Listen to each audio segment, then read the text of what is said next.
Hello everyone. I want to ask a question. Should newlywed move into a family house after they are married? Let's say the first 1 year of their married. Once you wed, should you move into the family house? What's your opinion on that?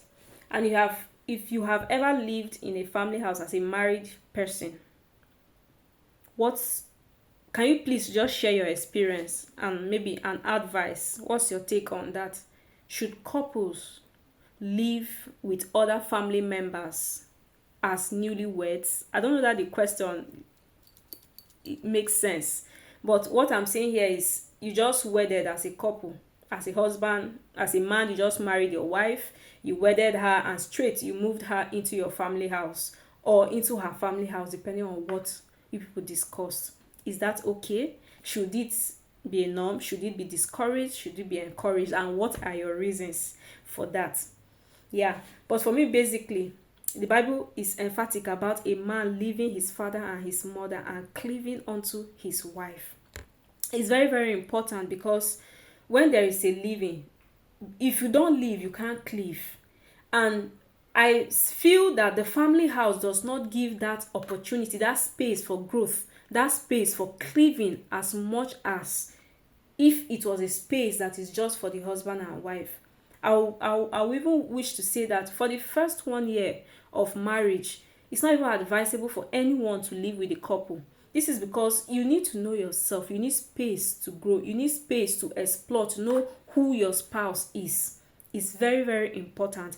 And also, not living in the family house doesn't mean you will not hear from them, you will not visit them. No, you must honor your family, but you must protect your marriage. You must protect that covenant that you've covenanted with yourselves. This is because as a man, as a woman coming together, you are forming a new unit, a bond, a new family, a new nuclear family. And you need to study yourselves. You need to know yourselves better before any other external force comes in. If there is a third party, the third person in a marriage for me is God, and he's a constant in every marriage. It doesn't mean when there are challenges you shouldn't seek opinion. That's a different topic. The topic we are talking about is staying in family house. How does it feel like? Is it okay? Should it be encouraged? For me, I feel it shouldn't be encouraged because there are marriages today that have scattered, not because the husband and wife are not agreeing to themselves, but because of the forces within the family house,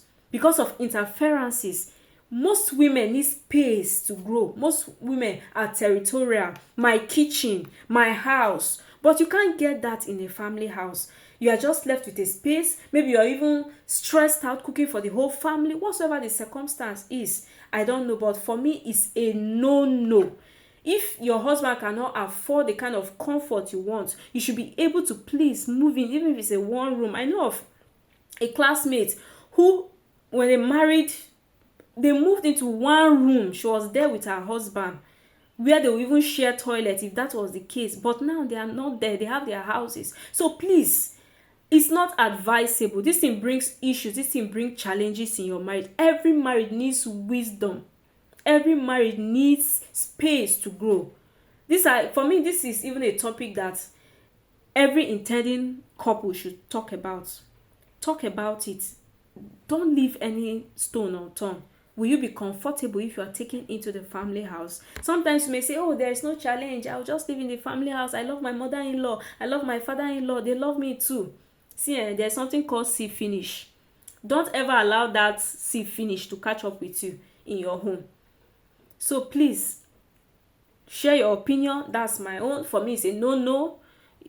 I will not advise couple to move into their family house as newlywed. If challenges come and there are circumstances where you move into your family house, there should be a time frame when you move out and find your own space to live.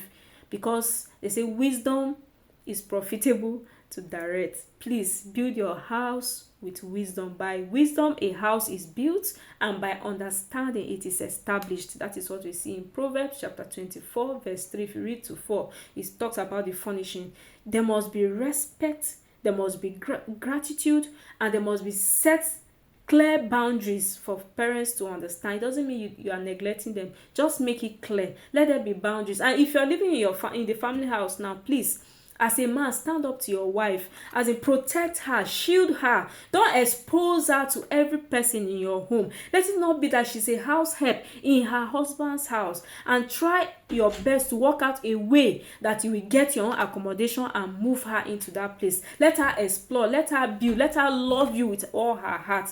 Please, let's build marriages God's own way, step by step, building stronger marriages with one conversation at a time. And I hope this video will help you. If it does help you, like, share and subscribe. God bless you. Bye.